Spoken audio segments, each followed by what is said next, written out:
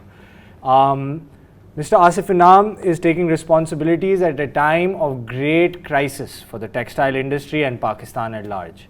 The country's economy is struggling with serious issues such as balance of payments, ballooning debts and rising energy crisis and energy prices, which Mr. Asif Inam has been talking greatly about. And after the outbreak of the Ukraine war and since this LC crisis